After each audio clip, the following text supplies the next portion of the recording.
मित्रों नमस्कार, मैं एडवोकेट सुरेंदु जयपुरियार अपने इस चैनल जयपुरियार लॉ क्लासेस पर पुनः एक बार आपका स्वागत करता हूं।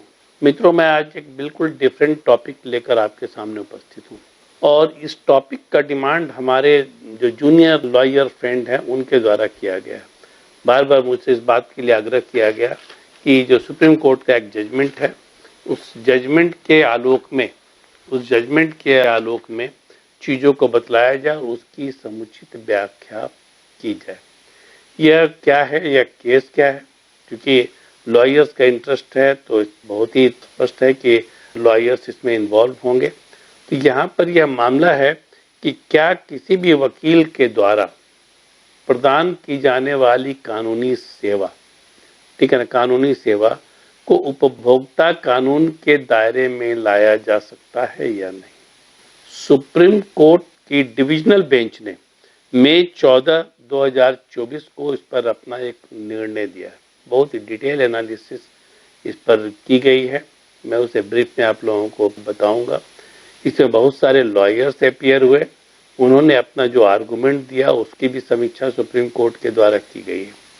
और डिविजनल बेंच में जिसमें जस्टिस बेला एम त्रिवेदी और ऑनरेबल जस्टिस पंकज मित्तल, यह दो लोग थे जिन्होंने इस जजमेंट को डिलीवर किया। दोनों का ओपिनियन नेचुरली एक था, तभी यह जजमेंट आ पाया।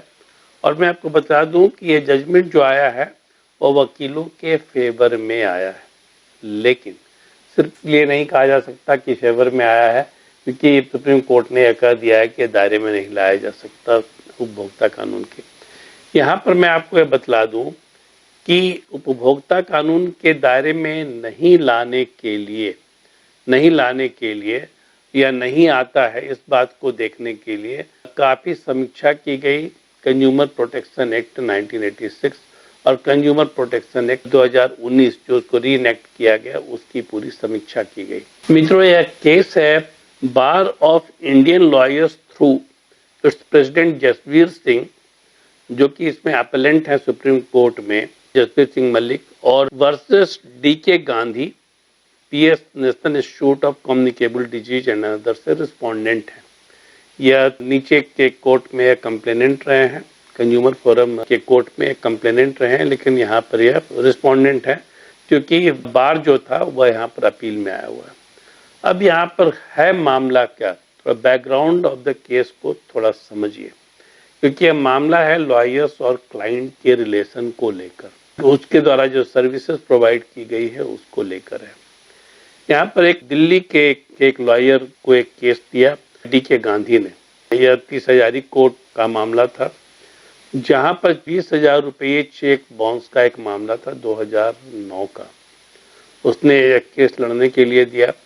जब लीगल नोटिस भेजा गया अपोजिट पार्टी को जिसने 20,000 रुपये का चेक दिया था, तो वह चेक बाउंस कर गया, ठीक है ना, चेक बाउंस कर गया, उसके खिलाफ में लीगल नोटिस दिया गया था। तो जो लीगल नोटिस दिया गया उसके बाद वह व्यक्ति समझौता करने को तैयार हो गया और उसने 20,000 रुपये का बैंक ड्राफ्ट बनाकर वकील को हैंडओवर कर दिया और 5,000 रुपये का अलग से वह लीगल कॉस्ट का चेक उसने हैंडओवर किया वकील को। अब जो डीके गांधी हैं उनका एलिगेशन है कि पैसे को देने के एवज में जो उसके लॉयर थे 30,000 कोर्ट के, उन्होंने ये कहा कि उन्हें 5,000 रुपया बतौर फी चाहिए, तभी वह इस सारे पैसे को हैंडओवर करेंगे।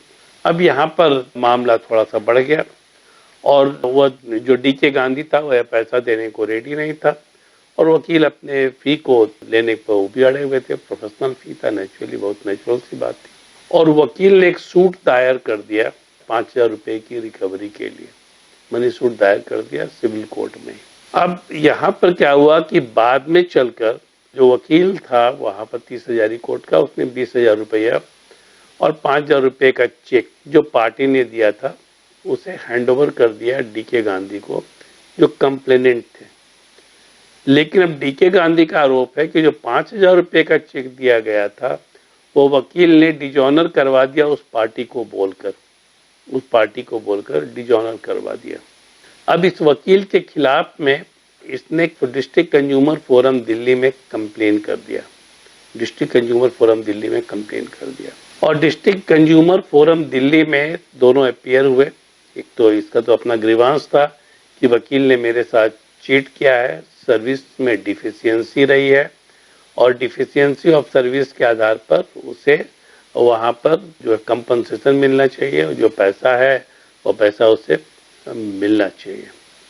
तो डिस्ट्रिक्ट कंज्यूमर फोरम ने बिना किसी लीगल चीज़ों को, लीगल स्टैंडिंग क्या है इस केस की, मेंटेनेबल है या नहीं है, उसको जांचे बिना उसने इस केस को मेंटेनेबल करार दिया और वकील के ऊपर उसने फाइन लगा दिया। वकील के ऊपर फाइन लगा दिया। उसने यह कहा कि वकील की सेवा भी कंज्यूमर प्रोटेक्शन एक्ट 1986 जिसको कि री इनेक्ट किया गया है 2019 में, इसके दायरे में आती है। जबकि वकील ने यह कहा था कि जो लॉयर्स जो सर्विस देता है वह इस कंज्यूमर प्रोटेक्शन एक्ट के दायरे में नहीं आता है, क्योंकि न तो जो क्लाइंट है वह कोई ग्राहक है और न ही है कोई बिजनेसमैन है जो कि उसको सर्विस प्रोवाइड कर रहा है, जो कि उसको सामान बेच रहा है। लेकिन डिस्ट्रिक्ट कंज्यूमर फोरम दिल्ली ने उसकी दलील को नहीं माना। बाद में यह व्यक्ति चला गया स्टेट फोरम में, दिल्ली स्टेट में कंज्यूमर कमीशन है वहाँ पर चला गया। स्टेट कंज्यूमर रिड्रेसल फोरम जो है वहाँ पर वह चला गया। वहाँ पर उस कोर्ट ने इसे मेंटेनेबल नहीं माना और डिस्ट्रिक्ट कंज्यूमर फोरम का जो निर्णय था उसको उसने सेट असाइड कर दिया। बाद में जो पार्टी था, डीके गांधी जो पार्टी था, वो चला गया नेशनल कंज्यूमर रिड्रेसल कमीशन में, फोरम डिस्ट्रिक्ट में होता है, कमीशन में चला गया। उस कमीशन ने जो स्टेट कमीशन का जो निर्णय था उसको सेट असाइड कर दिया और उसने माना कि मेंटेनेबल है सर्विसेज जो वकील की है वह CP act, consumer protection act के दायरे में आती है और डिस्ट्रिक्ट कोर्ट ने जो निर्णय दिया है उसको उसने बिल्कुल सही माना। अब यह वकील जो था वो चला गया सुप्रीम कोर्ट ने, उसने वहाँ पर एक अपील फाइल किया, लेकिन उसने अपील सीधे फाइल नहीं किया, उसने अपने bar association, bar of the Indian lawyer का जो एसोसिएशन था उसको उसने संपर्क किया। और चूंकि यह वकीलों का मामला था और एक बहुत ही बड़ा वाइटल इशू था कि क्या वकील की सेवा को कंज्यूमर प्रोटेक्शन एक्ट के दायरे में लाया जा सकता है, तो एसोसिएशन ने, जो बार ऑफ द इंडियन लॉयर्स का जो एसोसिएशन था, उसने इस केस को स्वयं लड़ने का फैसला किया और उसके तरफ से जो उसके प्रेसिडेंट थे जसबीर सिंह मलिक, वह अपीयर हुए, वह इसमें पार्टी बने। ऐसे मनन मिश्रा जैसे बड़े बड़े वकील भी इसमें अपीयर हुए, उन्होंने बहस भी किया। सुप्रीम कोर्ट ने एमएस क्यूरी को भी अपॉइंट कर दिया, सीनियर लॉयर को एमएस क्यूरी भी अपॉइंट कर दिया जो लीगल पॉइंट को देखेगा। यहाँ पर वकीलों ने यह दलील दिया कि लॉयर्स की जो सर्विस है वह न तो कॉन्ट्रेक्चुअल है और न ही कोई सामान की खरीद बिक्री की जा रही है, इसीलिए वह कंज्यूमर प्रोटेक्शन एक्ट के दायरे में आती ही नहीं है। दूसरा है कि कंज्यूमर प्रोटेक्शन एक्ट 1986 जो कि री इनेक्ट किया गया 2019 में, उसमें कहीं पर इस सर्विस को उसके दायरे में लाने की बात ही नहीं कही गई है। तीसरा, उसने कहा कि लीगल प्रोफेशन जो है वह सुअ जेनेसिस है, यह अपने तरह का अलग प्रोफेशन है जिसको समाज में एलिट के बीच में इंटेलेक्चुअल्स के रूप में कंसीडर किया जाता है, बुद्धिजीवी के बीच में के रूप में कंसीडर किया जाता है और डाउन ट्रोडन के बीच में, गरीब लोगों के बीच में इसे सोशल वर्कर के तौर पर परसीव किया जाता है। मतलब कि उनके बीच में एक सामाजिक कार्यकर्ता के रूप में वो देखा जाता है, क्योंकि वकील ही ऐसा है जो कि बड़े बड़े केस को भी लड़ता है, एलिट के केस को भी लड़ता है और गरीबों के केस को भी लड़ता है और उन्हें कल्याण भी दिलाता है। इसीलिए इसको तो इस दायरे में नहीं लाया जा सकता। इसके अलावा बहुत सारे उसने जजमेंट को साइट किया, जिस जजमेंट के द्वारा उसने ये कहा कि कहीं पर भी पार्लियामेंट ने इस सर्विसेज को, वकील की सेवा को इसके दायरे में लाने की बात नहीं कही गई है, इसीलिए मेंटेनेबल तो हो ही नहीं सकता है। सुप्रीम कोर्ट ने इनकी दलील को सुना, दोनों पक्ष की दलील को सुना और सुनने के बाद उसने कुछ एनालिसिस की इसमें कि पहला जो लॉ पॉइंट की बात आई उसमें यह कहा कि क्या लेजिस्लेचर का मतलब जो विधान पालिका है, पार्लियामेंट है, हमारी संसद जो है, उसका कोई इंटेंशन था कि वकील की सेवा को कंज्यूमर प्रोटेक्शन एक्ट 1986 के दायरे में लाया जाए, या फिर जो 2019 में इसको री इनेक्ट किया गया उसमें कहीं पर यह प्रोविजन था क्या। दूसरा कि क्या लीगल प्रोफेशन जो है वो क्या सू जेनेरिस है, क्या अपने तरह का अलग प्रोफेशन है। और तीसरी बात जो कही गई कि क्या जो जामिन की गई कि क्या जो सर्विस है, लीगल सर्विसेज जो अपने क्लाइंट को प्रोवाइड किया जा रहा है वो कॉन्ट्रैक्ट के दायरे में आता है क्या।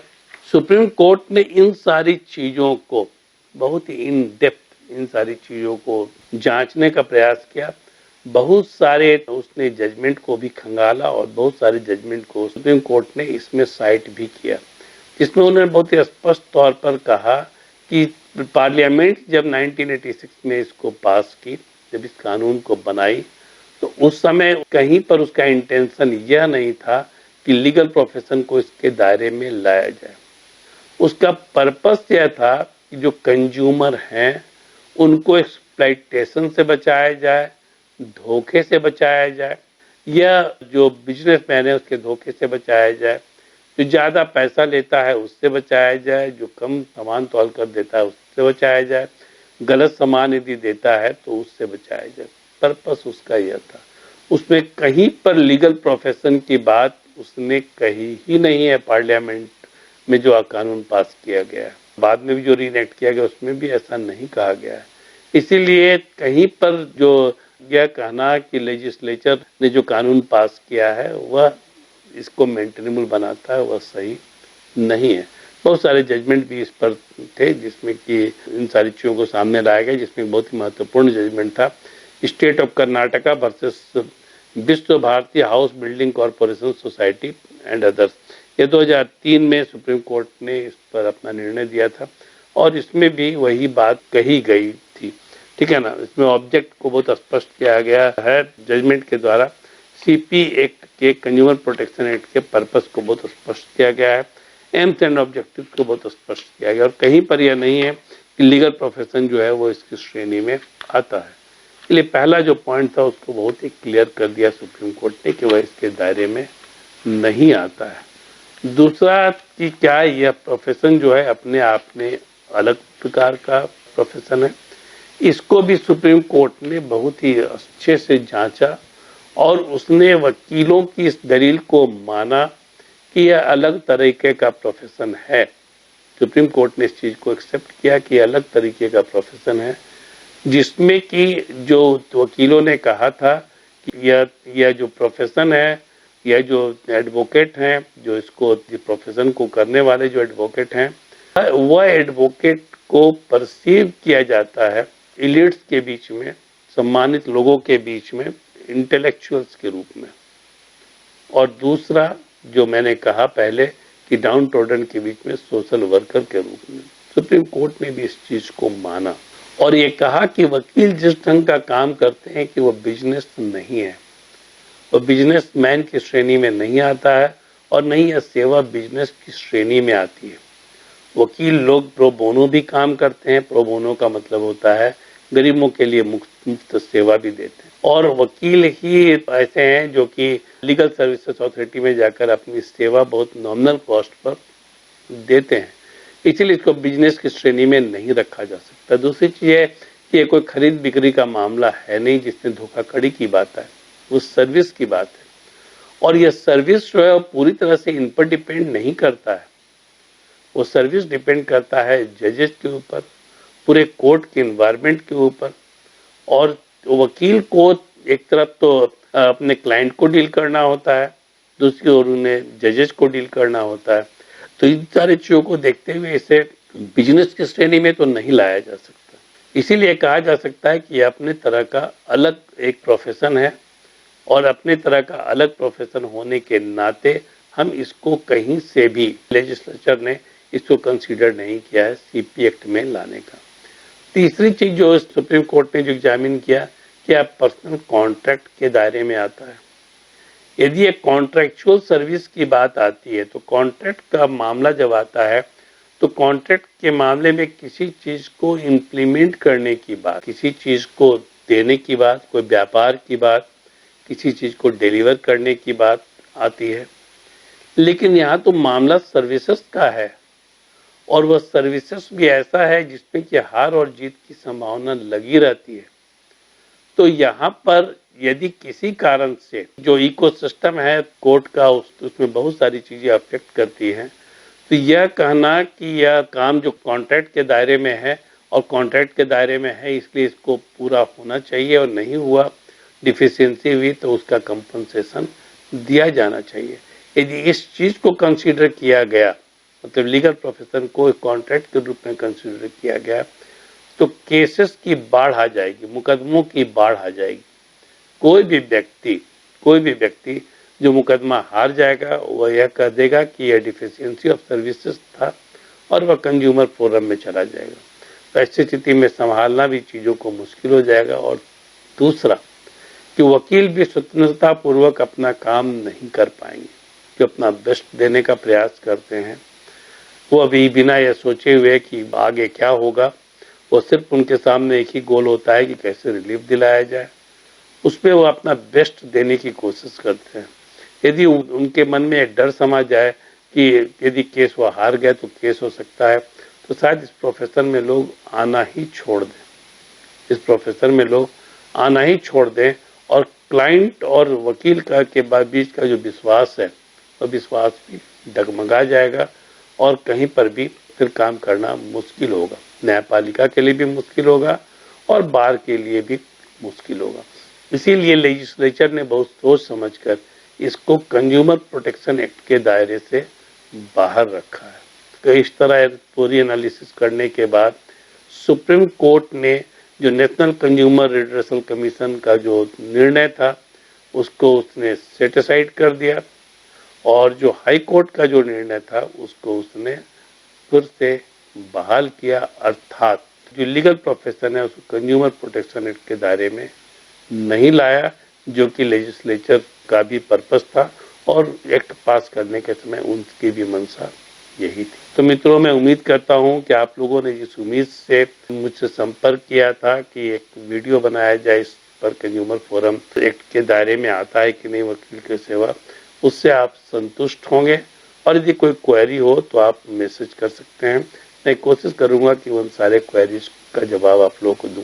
ये जजमेंट काफ़ी बड़ा है, करीब 54 पेज का जजमेंट है, उसको मैंने समराइज कर आपके सामने रखने का प्रयास किया है। बहुत सारे जजमेंट को इसमें कोट किया गया है। यदि मैं सारे जजमेंट को कोट करने लगता तो ये वीडियो काफ़ी लंबा हो जाता और शायद बोरिंग भी हो जाता। इसलिए इन सारी चीज़ों को ध्यान में रखते हुए मैंने वीडियो को इंटरेस्टिंग बनाते हुए सारी तथ्यों को लाने का प्रयास किया है, सारे तथ्यों को आपके सामने लाने का प्रयास किया है। मैं उम्मीद करता हूं मित्रों कि आप लोगों को यह वीडियो पसंद आया होगा। यदि आप लोगों को यह वीडियो पसंद आया तो अपने सभी वकील मित्रों के बीच में इसे शेयर करें, चैनल को सब्सक्राइब करें और वीडियो को लाइक जरूर करें। धन्यवाद।